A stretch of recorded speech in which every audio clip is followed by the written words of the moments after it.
It is my great honor to introduce Stacy Palmer, who has been the editor of the Chronicle of Philanthropy since its inception in 1988. This is one of my favorite recent issues up here on the board.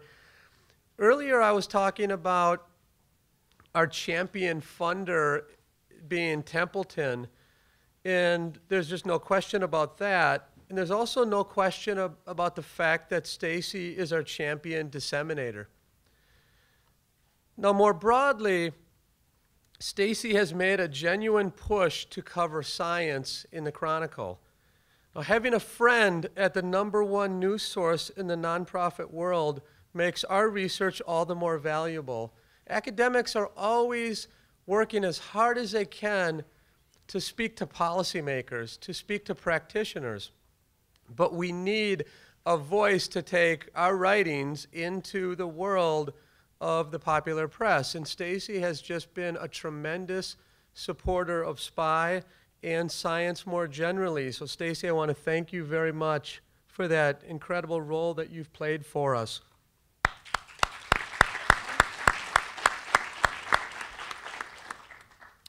Now, you don't want to hear any more from me, so I'm going to hand this over to you, Stacy, and your superstar panel. Thank you very much, panelists. Good morning, and thank you all for your patience with this schedule change. I really appreciate it. We are really lucky here to have 3 people who give in really very different and interesting ways, so I think they represent a lot of what we're talking about here and what you're studying.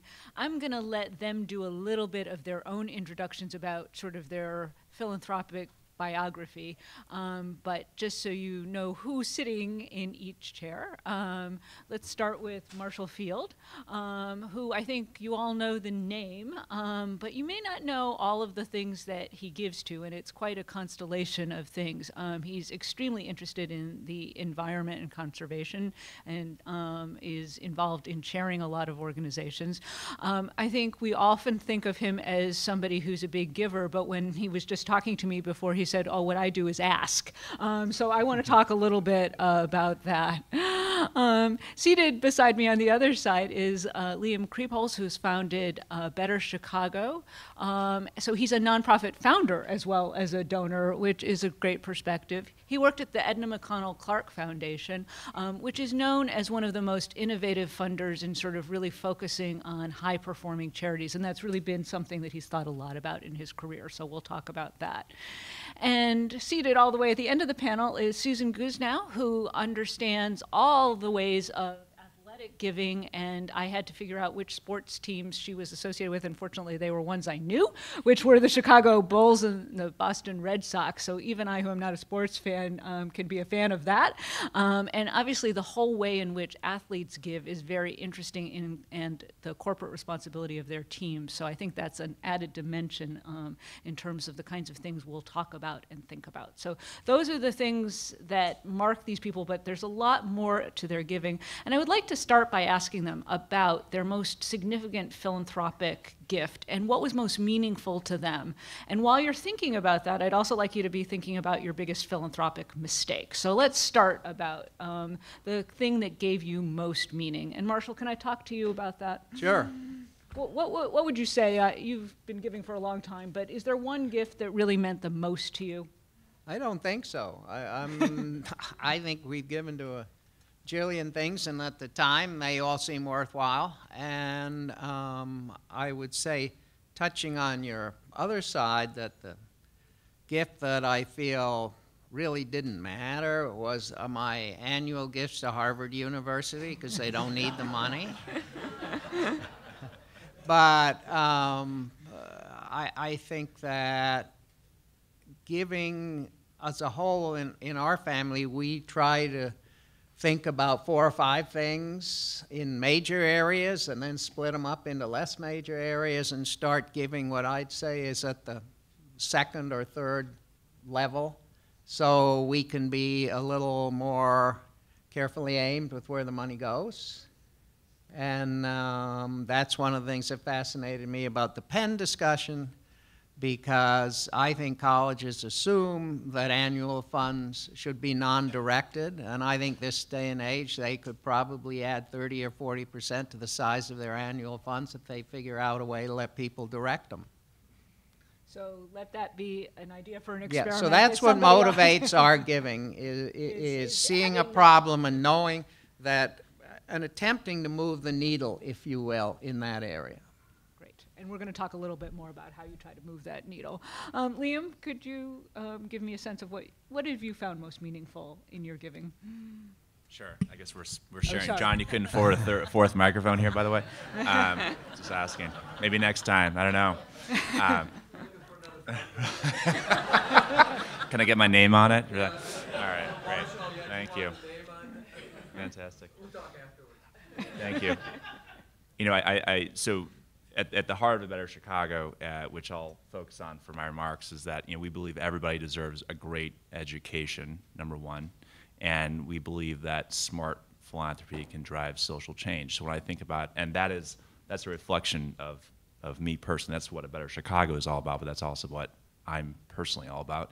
And so when I think about what is most gratifying to me, or what we're most excited about at a Better Chicago, it's when we can make investments in solutions that achieve those two things, that we feel that they're going to significantly increase the likelihood that low-income, disadvantaged youth here in Chicago are going to get a better path in life, and that our investment is going to be a catalyst for that organization to get to the next level. So that's kind of how I get fired up.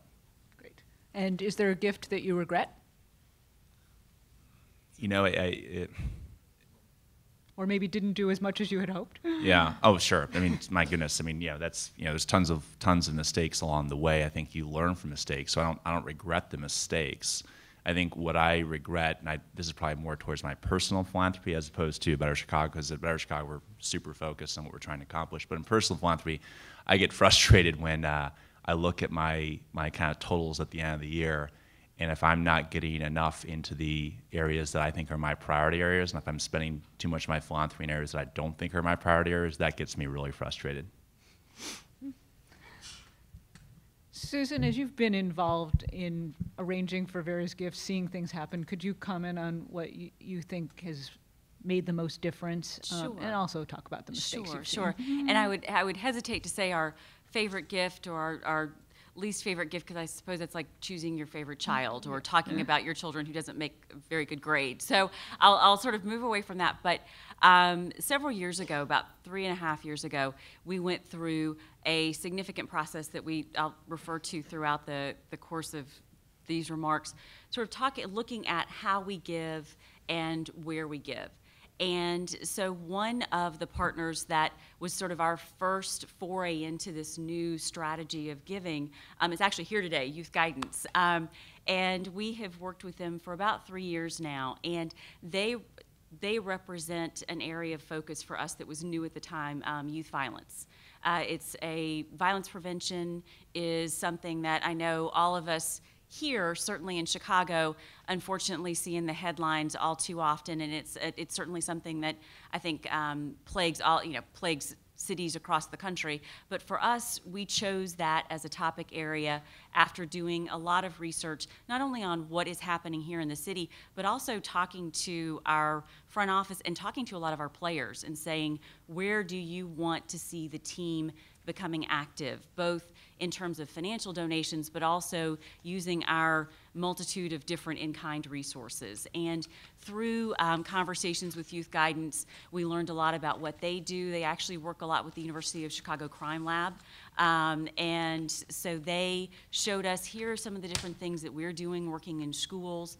The violence incident rates are down, attendance is up, and we have been very deliberate in developing our relationship with them over the last 3 years, and it's really blossoming into something that not only the team from a front office perspective is working on, but we've also seen some of our players engage. We've seen a number of our leaders engage. We also have a number of different corporate partners that are now engaging. So we're seeing the sort of multiplier effect with this relationship. So while there's not a favorite one, I think that's a wonderful one for us to highlight in terms of sort of an application of our strategy. It's a great example. So can you talk a little bit about how that works between the team making some decisions and the individual players? Sure.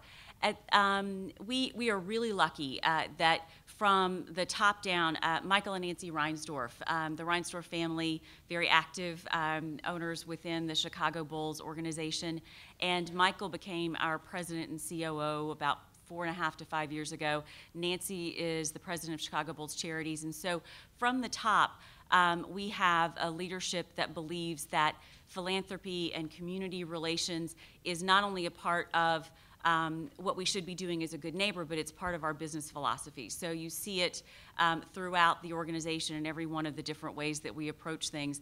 And they also really believe in involving each one of us and each one of us within the organization, including certainly the players. So at the beginning of each season, which will start pretty soon, we sit down with each one of our players and talk to them about what's important to them.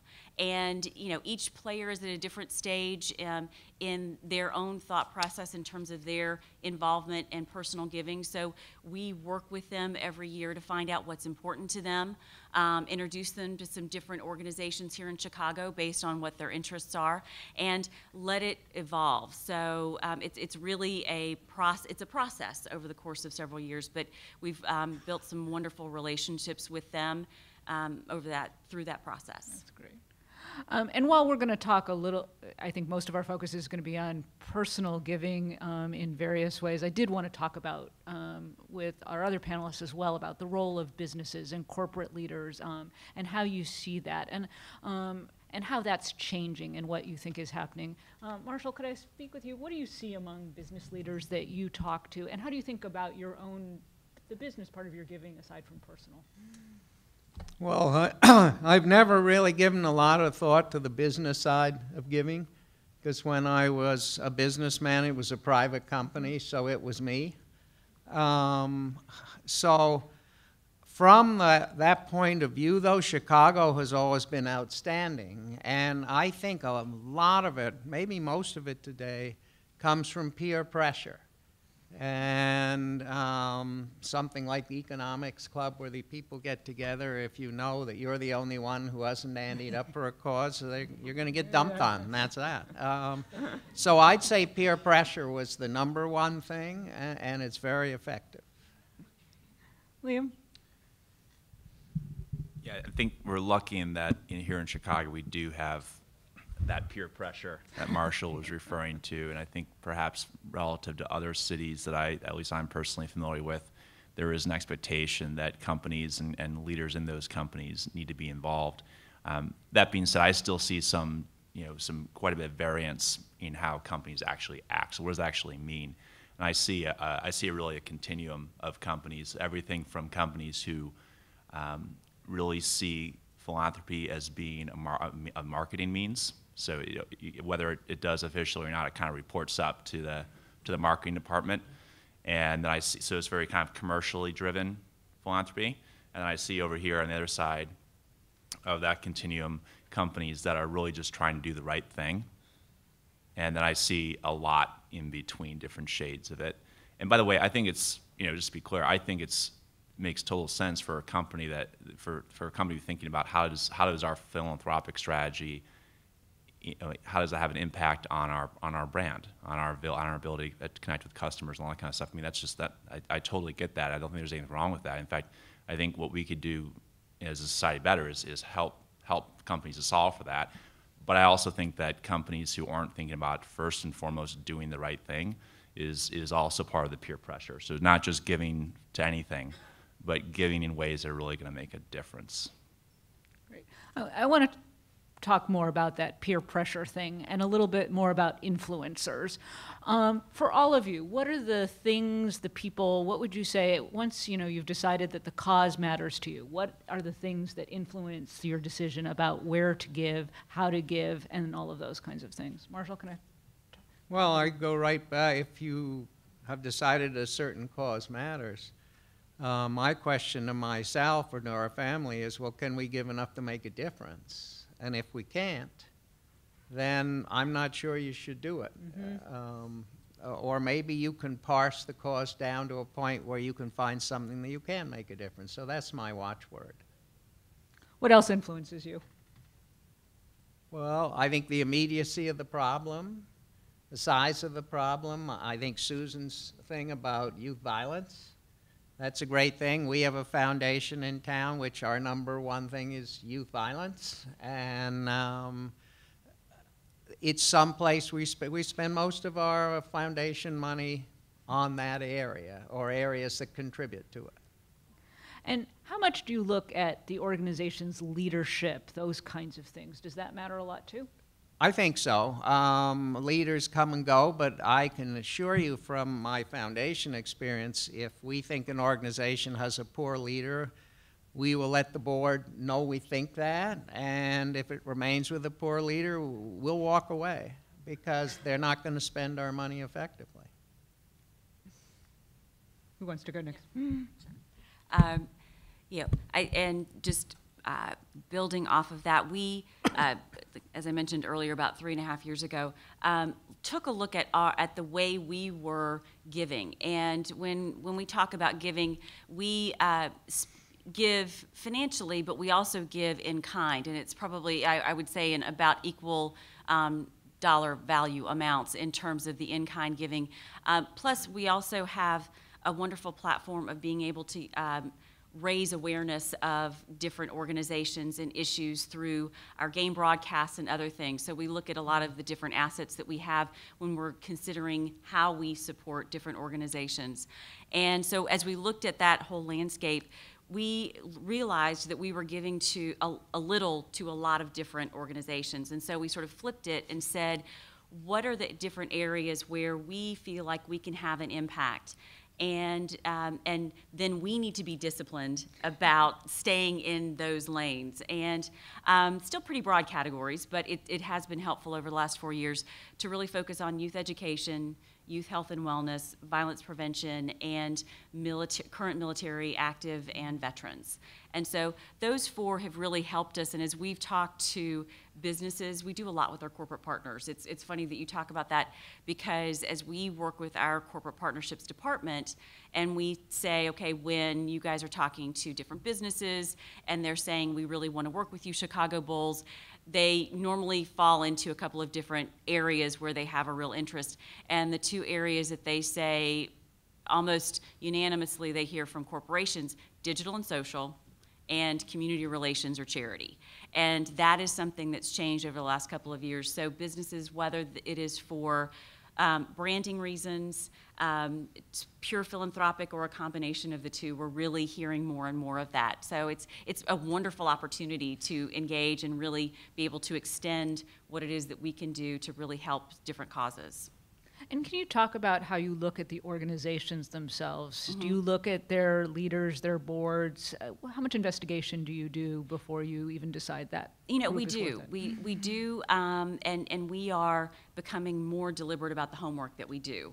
And as it relates to our financial giving, we do a lot of work with the McCormick Foundation through their Community Assist Fund, and they help us do a lot of due diligence on the grant side. And as we move into a combination of grant and in-kind, the system's a little bit different, but we still oftentimes are looking at the organization. We do some research on the leadership side. We also do the good old-fashioned Google search and look at what they're doing, what their public reputation is. And we also talk to different people to find out who they are and what they're doing. And as I mentioned earlier with youth guidance, we're very deliberate. So we will try and take steps, baby steps, and grow and not necessarily go all in right at the beginning. So we like to grow that relationship together. So if there is a time where we say, you know what, this just isn't necessarily evolving the way that we thought it was going to, we assess and hopefully we can get ourselves on the right track. But if we can't, then we have to, make some hard decisions. And have you had to do that? When we went through the process about 4 years ago, we did have to make some hard decisions. And I think you've got to make some as you go through the grant process every year. There's some who will rotate off in terms of grant giving, and I know that's natural, but some of that happens for a variety of reasons. And you have to make those tough decisions, but you have to be, respectful of the dollars that you get from your donors and the time that you're asking of different people to invest. So you want to make sure that you're doing your job so that when you're asking someone to make an investment of time or resources, that they are going to be getting the return on that investment that you promised. Absolutely. Liam, could you talk about influences? Influences? Influences, yes. What influences you to make a choice, and what influences the donors you see that you're working with? Got it. So I think for us, when we're looking at an organization, what influences us, we look at 4 areas in our diligence process. First is the program model and the outcomes it's delivering, and there we're trying to figure out: is a program delivering compelling outcomes for a given target population? For whomever they're serving, are they delivering compelling outcomes relative to the right benchmarks? Second is around leadership. So heard this from my fellow panelists, but I think one kind of lesson learned has just been, we always knew leadership was important, and if anything, is even more important now, because at the end of the day, I'd rather fund something that had a good program but a really great leader than otherwise. Why is that? Because I know over time that leader's going to figure out how to make that program better. So leadership critical. Financial health, financial and operational health. We're not in the business of supporting bankrupt organizations or turning them around. We want sound, stable organizations, the right processes in place. And then scalability. It's a really, really big deal. I think it's something that where I'm seeing more and more people starting to focus on is, listen, all else being equal, if I could fund something that really is never going to grow to serve much more than 100, 200, 300 people, or I could help to be a catalyst for something that could serve and touch and impact thousands, someday tens of thousands or hundreds of thousands of people, I'd rather go there. I'd rather spend my time there. So that's what influences a Better Chicago in terms of what influences our donors. I think there is a slow movement towards people wanting to see more accountability, more results, transparency in their philanthropy.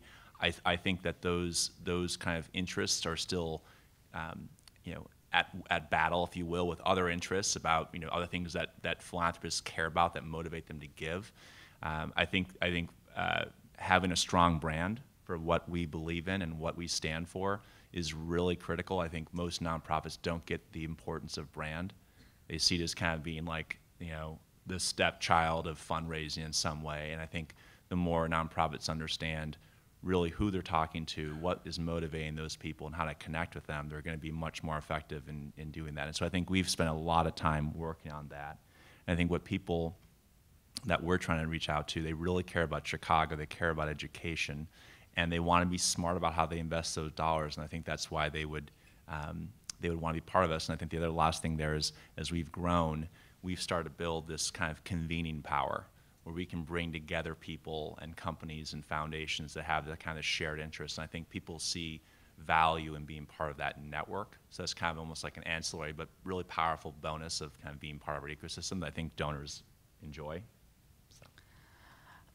You talked about metrics. Susan said she uses Google sometimes. How easy is it to get the information but how, in some ways that raises a great point. How easy is it to get the information that you think donors need? How good are nonprofits at thinking about what it is that is both going to motivate, excite you, and help you feel that this is an accountable organization? Could you talk about groups that have done well in that process, or those maybe that have fallen short? And whoever wants to jump in first.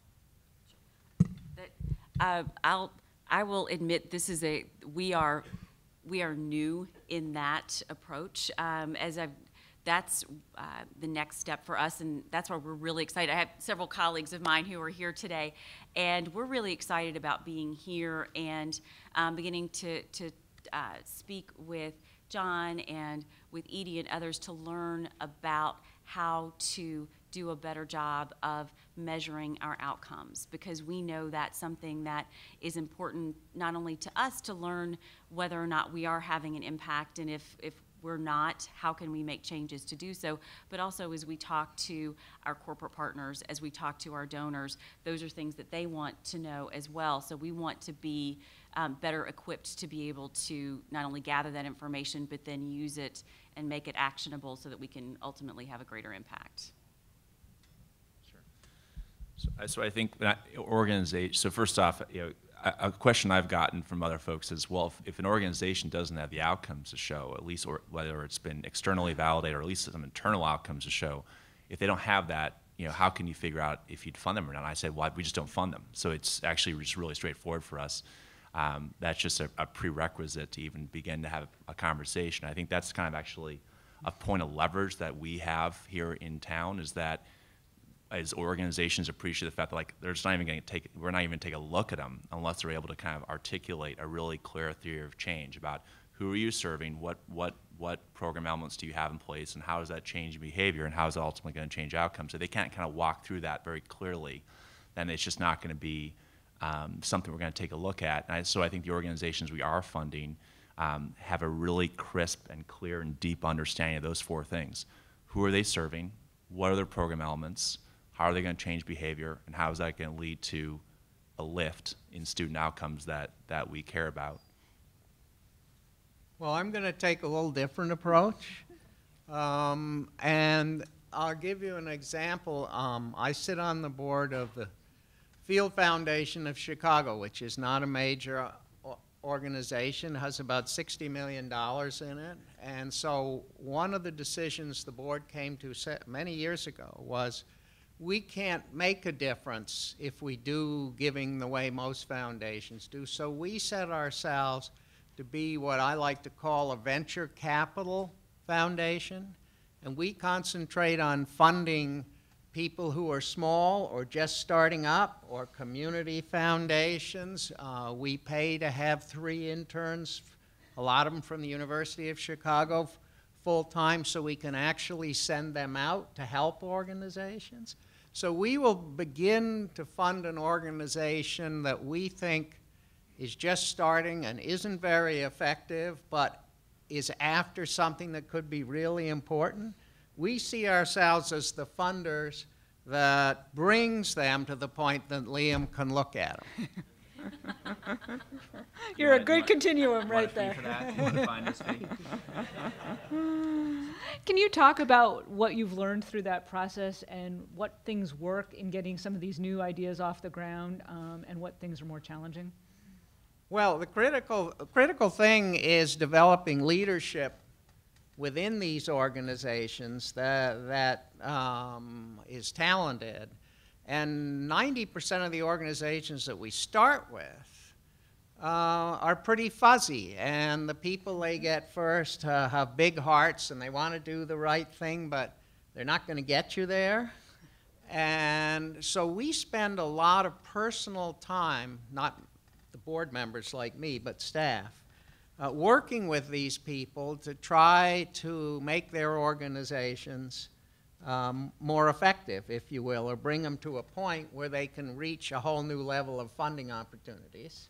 And if we work with an agency for a couple of years and we can just see they're either not getting it or the people in it are going to be stubborn or whatever, we walk away. So our foundation has a major, that's not fair, it has a small piece that every year are failures.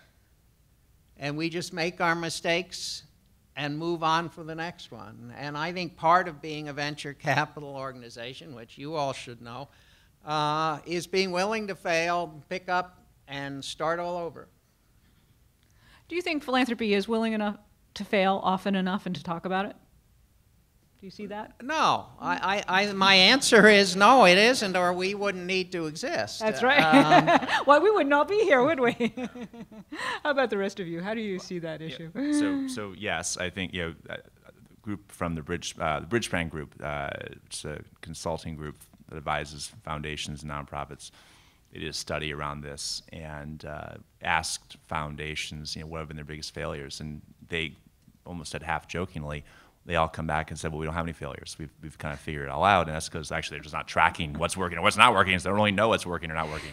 But I think one other thing I just kind of pick up on here that I've heard a little bit about is that people are looking for impact. But I think it's what we have to focus on, my view. But what we have to focus on is what is the impact on the actual people or the condition we want to change, as opposed to focusing on the nonprofit, which is just really a means to an end. And I think sometimes people look at they almost kind of like, they adopt a nonprofit, and they kind of take that approach. And a donor approached me recently and said, well, Liam, I'd rather fund an organization that's just kind of so and struggling, but that I could really have a big impact on, and he was talking about a school, than fund a much bigger, much more effective organization where I'm just kind of one piece, small piece of the puzzle. I said to him, like, I think about the exact opposite way, that 10 times out of 10, I'm going to fund what ultimately is going to help that student get on a better path in life. And I'm not going to worry as much about whether that nonprofit is struggling or not. I want to fund whatever's going to improve the odds that student is going to make it in life. But I think that sometimes is not how people think about it. I think sometimes people think about the nonprofit, and they get kind of caught up in, am I going to have an impact or not on that specific organization? So it's just something to think about for all of us as we think about the choices we make and the trade-offs. I think that's hugely important. Did you change the donor's mind? Absolutely not. I haven't given up though yet, but I'm working on it. Susan, did you want to weigh in on that? I don't know that I can contribute any more to that. That's perfect. Great. Marshall, one of the things you said you did is you ask a lot. What happens when you ask? What are the things that people want to know about? What are the things that make them decide that they say yes? And what are the things that you hear as objections?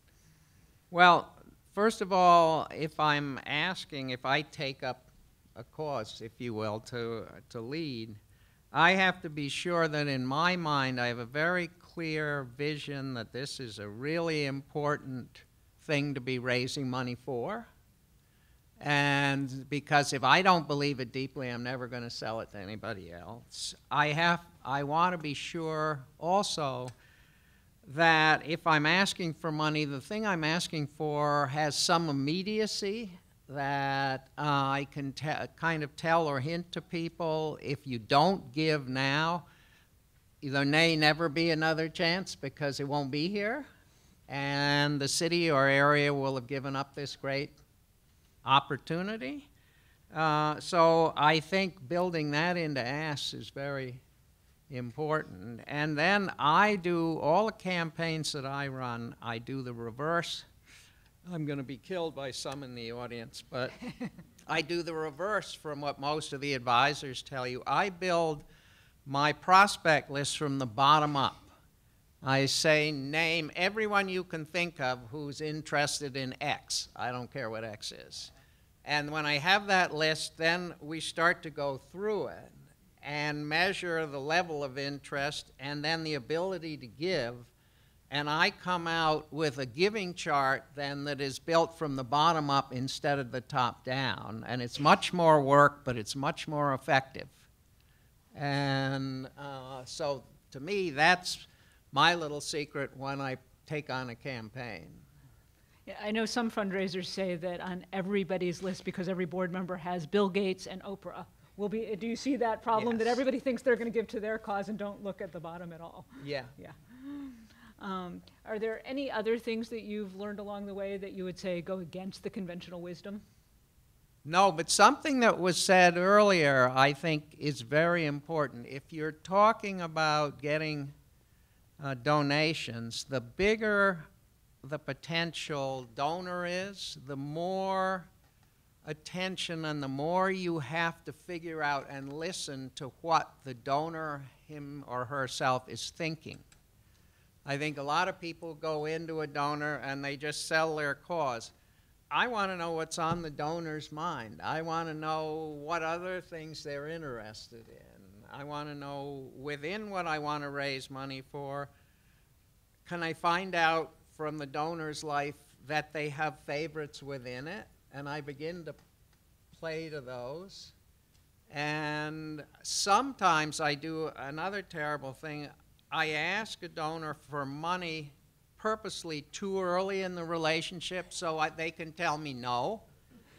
And after they've told me no, I said, well, you know, we must be missing something here. Let me find out a little bit more about what you're thinking. And so I get a little more out of them. And when I go back the second time, that's when I'm serious. And I just think it's a very personal thing. The more you can personalize your ask, the more chance you have of getting it. Do either of you want to comment on that? got a seasoned gunslinger over here. Yeah. It's phenomenal. I'm taking all sorts of notes in my mind. The only thing I'd add to everything he just said is to try to paint a vision of how what you're going to do is change the world and get people excited about that. And I think everything Marshall said is spot on, but that's the only thing I'd add to it is if you can paint a vision of what this is going to do and how it's going to change lives or make the world a better place in some way, I think that also excites people too. And I think we've experienced that the more we've done that, the more, I was just saying this to John, the more successful we've been as we've raised our sights and painted a bolder vision for what we want to accomplish for Chicago. I think donors have elevated their game with that as we've raised our vision. And I would agree with that. The money that we give through Chicago Bulls Charities, our 501c3, a percentage of that money is collected through donations that we get from fans and corporations, and that may be a little counterintuitive to some that a professional sports organization or a player, for that matter, is asking for donations. So it is incumbent upon us to find ways to tell those stories, to put a face and a heartbeat behind what it is that we're asking people to give money for. And that's something that we've really been focusing on as we've gone through this exercise over the last couple of years, is how do we do a better job of telling people the story of what the Chicago Bulls Charities does with the money that they're giving us, and trying to personalize it in ways as we become more and more targeted with who we're reaching out to. But in some cases, we're reaching out to 22,000 people in an arena, or the viewership of a particular game. So it's how do you manage those different messages that we're really trying to focus on. We've talked a lot about the process of asking and sort of the early stages of getting the money, but what happens afterwards that matters and then continues the relationship to be deeper and get a donor excited about giving more? I wondered if all of you could talk about what matters in terms of the thank you, the appreciation, naming rights, other kinds of things. What are the things that after the gift has been made are the most influential? Well, from my perspective, it's feedback on what their gift has done and what wonderful new opportunities for the donor this has opened up. So I just keep going back and back. So I'm known as the walking Chinese water torture.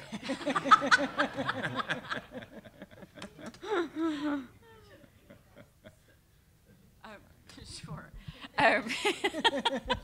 Well, if you're I'm not to follow that. if you're interested in the subject, you don't get into the subject and then walk away. I mean, I think of my major donors to different causes as that's a lifetime thing, but I've got to prove it over and over and over that their money is doing something really valuable. Mm-hmm.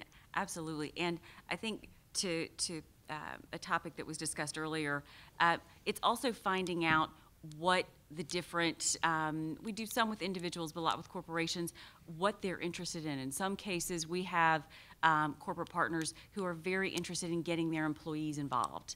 So they want to create those volunteer opportunities. They want that engagement. Some of them would, don't have the opportunity, either because they don't have a workforce here locally or some other thing, but they do want to get a phone call occasionally that tells them what's happening. They want to receive communication in other ways, but I think it's that ongoing communication, and even and it's building those relationships over time. And even if you may not get that initial response that you thought if you're reaching out, it's that continuing of reaching out. And I think Tony Rakita, who is our Director of Community Relations and Player Programs, who has been at the Bulls for 26 years.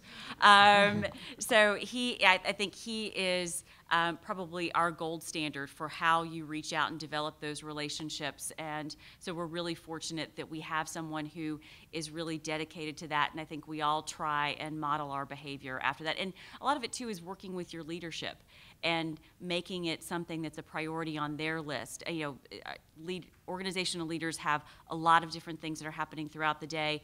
We're fortunate that we've got folks who understand that outreach is important, but part of our job is making it easy for them to be able to take action on that and to remind them of that as well. So that's something that we're focused on. again, I totally agree with everything just said. All best practice for sure. I guess the only thing I'd add to that is to understand how else that donor would like to engage or support you beyond just the financial support.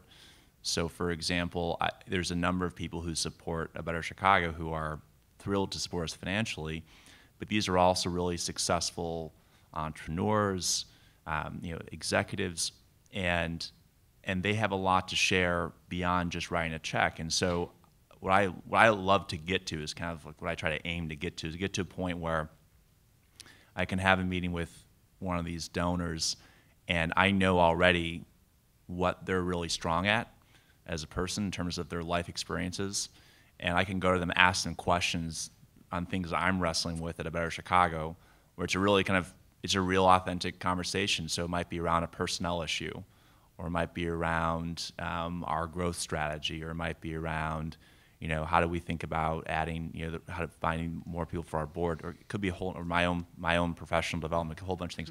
They really, I think, embrace that opportunity to connect with you in kind of a more dimensionalized way, as opposed to just kind of tell me how my gift is doing, by the way, which is hugely important. But I think they feel then they're kind of more part of making you and that organization successful if you do that well. So. That's great. And actually, I would love, Susan and Marshall, if you have a perspective on that too, of what other kinds of things, we've been talking a lot about how do you get more money for these nonprofits, but what are the other things that you think people should ask donors to do? And then after we hear your answers, we're going to turn it over to the researchers and everybody else in the audience and see what they want to hear about as well. Sure. I think Liam hit on a number of different things, and it really all starts with a conversation and that engagement and finding out what people are interested in. But it's been helpful as we have corporate partners or individuals who we work with who personally are philanthropic. Asking them questions, giving us feedback on how we're doing. We've really learned a lot of best practices from our partners on how to do that. So I think it is something, as you're developing a relationship, that's you don't build a relationship based on just one dimension. You have to add multiple dimensions to it. So sometimes it does take a lot more time, but the benefits from it are very much worth the investment. Yeah, the more you can involve the donor, the better it's going to be. It keeps them interested, and it can challenge them, and it shows you're interested in them.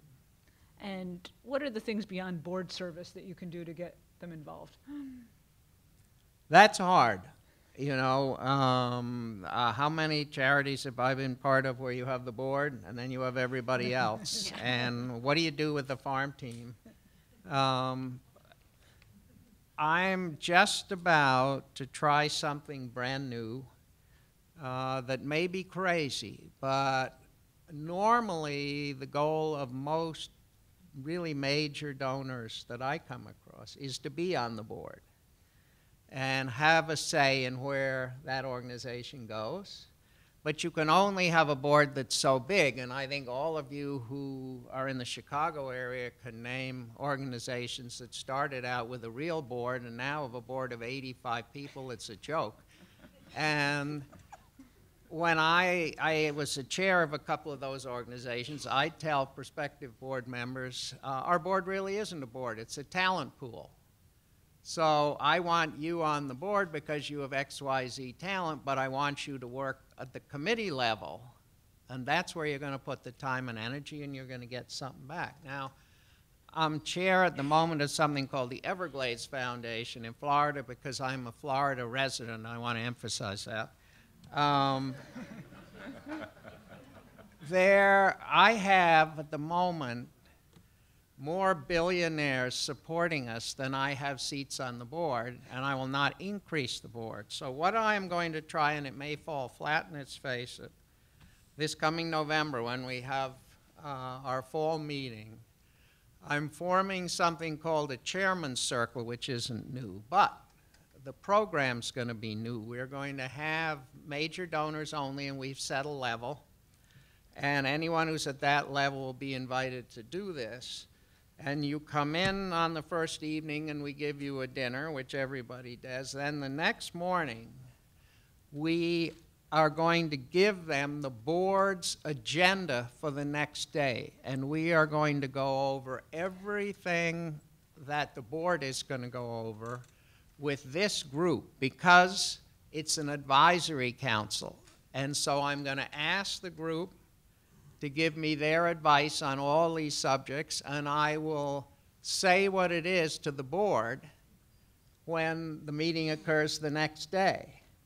And that's the closest I can get to making these people think they're really on a board. And we'll see. It may work or it may fall flat on its face, and there it is. But I struggle with that constantly. Yeah, I think that's it. We're going to call you back and find out whether it works or not.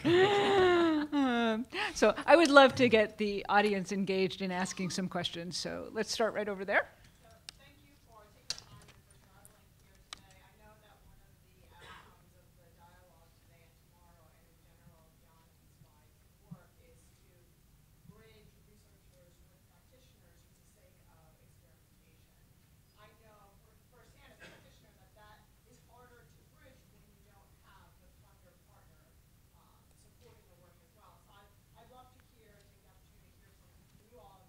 What is your appetite for experimentation? And I'm not just talking about trial and error, but scientific experimentation that many of the people in the room can bear. Great question. So yes, better Chicago. Yes, we want to experiment. Couple thoughts there. One, on our grant making side, we have a new policy that we're literally rolling out right now for the first time, which is our first time we ever had an evaluation policy. And we have two funds at Better Chicago. We call it Growth Fund and Venture Fund. Venture Fund is where we make kind of seed bets and early stage stuff, kind of like what Marshall was talking about before.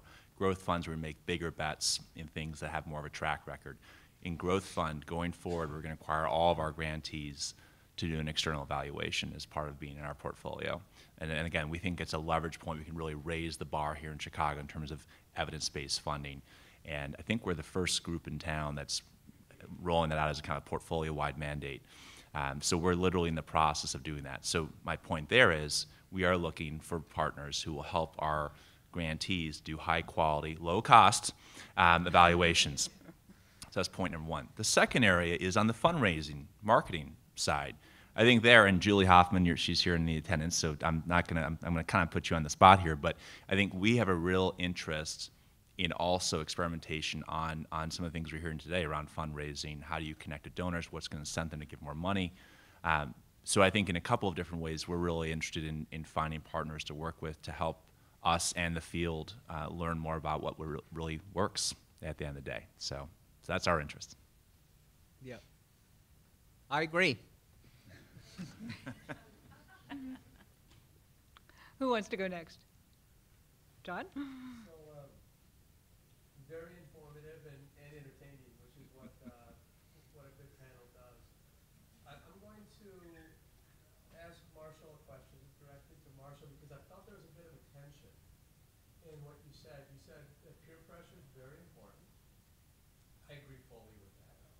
You said you ask a lot of people for money or resources to help your causes. That's great. When I talked to one of my friends in Chicago, he told me he does not ask people because he says every dollar he gets from someone else or a group of people, they will ask him for $10 in return in the future. So it's better for him just to fund what he wants. Otherwise, it's costlier because he goes outside and it costs him more money to fundraise. So have you had that experience yourself? Certainly. I have that experience in spades. And basically, I ignore it. I have a little budget, very little, for when friends ask, oh, please buy tickets to this dinner. And I say, well, I'm not going to the dinner because I hate rubber chicken dinners. But I said, I'll send you, pick a number, $500 or $1,000 or something. And that's as far as I go. What I do is when I come to somebody to ask them for money, I already know that this is a subject they should be very interested in. And I walk in the door and I say, I'm going to tell you right up front, I don't give a damn whether you give us money or don't, but this is a subject, that a story I just want to tell you. And then you decide what you want to do with it. Because again, if it's a major donor, I'm not going to ask them for money on the first visit. All I'm trying to do is establish interest. And so when I'm finished the whole process, I want the donor to have gotten his money's worth of satisfaction out of what he did. And in that case, I've done him a favor. And so I can say no to his ask without any guilt. I don't know if that answers your question. I don't know if it's a long-run equilibrium. When you keep going back to these people, do they continue to give to you? Yeah, Or do they say, sure. You didn't give to me last time, so I'm not going to give to you this time? That doesn't, no, that doesn't happen. Doesn't happen. So No. great sales. Now, well, I have a big pool. I'm not going to call on everybody. I'm going to let Liam call on the people I just saw last week. That's why they got together here, so that they can compare. That's right. Back there.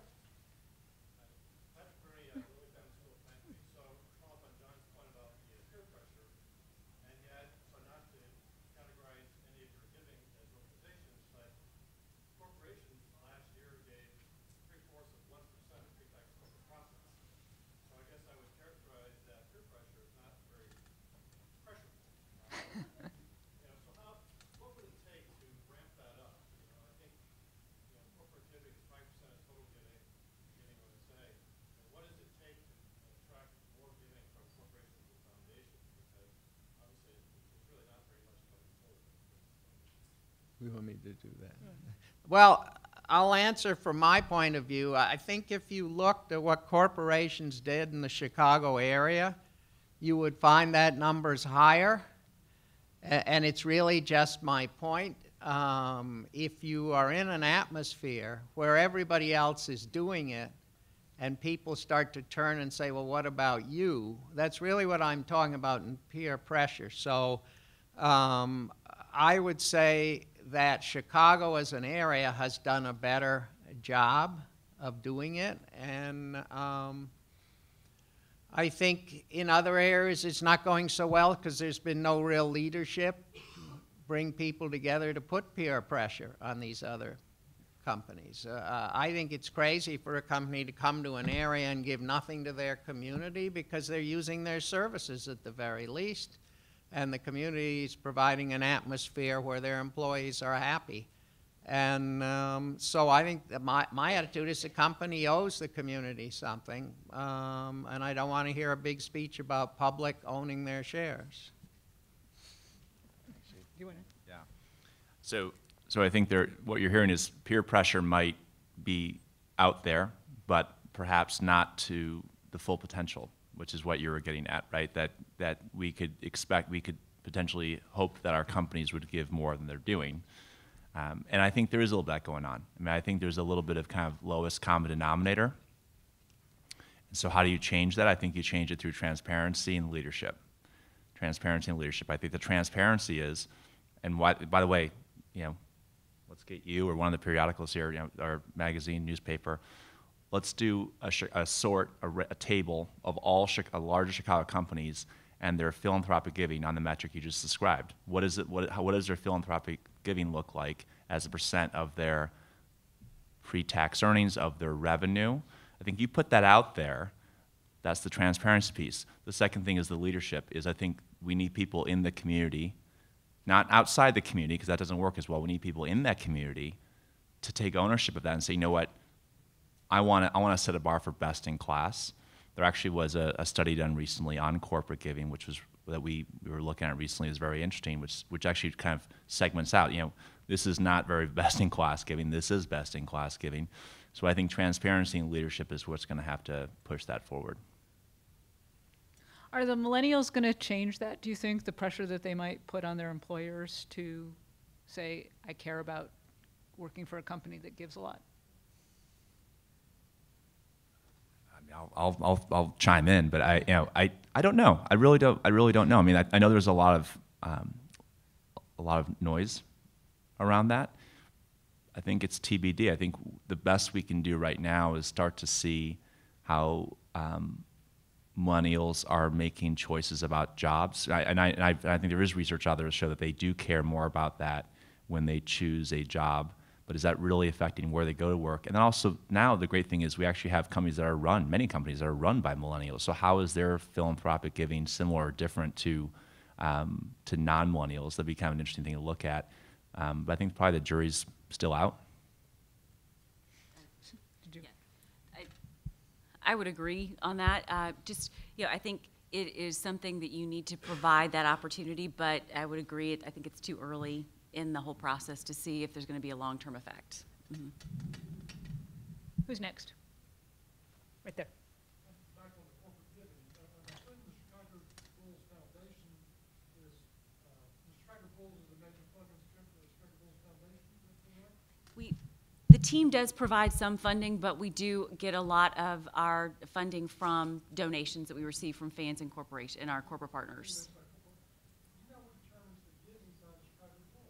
Is there, because what is your corporation? What determines how much you want to give? And you talk a lot about that. You folks have figured out very targeted giving. Mm-hmm. But that being a question of how much, at the higher level, how much is given? Just tell us a little what drives the amount. Sure. And I think it is something that we've looked at, and our goal is to certainly always expand. And so that's part of why we're looking at how do we do a better job of fundraising, how do we do a better job of telling our story, and we have an internal board that made up of different leaders within the organization that look at both where the funding should go and how much the funding should go, and that's an annual process that we have. Probably not dissimilar to a lot of other organizations that give grants. Right there.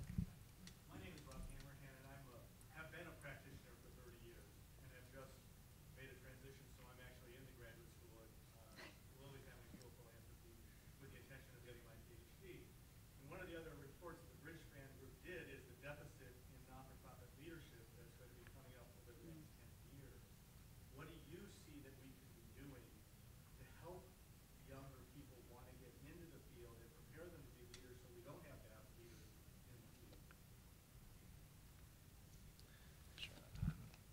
So yeah, I think it's a huge issue, and we do need to be thinking more intentionally about how do we get more quality people in the field, and then how do we support those people already in the field that have made that choice. I think there's like two very related but separate initiatives that take place. So I think one example of an organization that has been a net positive in that regard in terms of talent has been, say, for example, Teach for America, right? So now we could have a conversation about our TFA teachers doing better than the other ones and all that kind of stuff. But even if you just put that aside for a moment, TFA has been a really powerful driver of getting great people to commit to the education field, and they have research to show that a large number of those people, even once they complete their 2-year assignment, stay in the education or nonprofit field. So that to me is one example of what we need to be doing more of.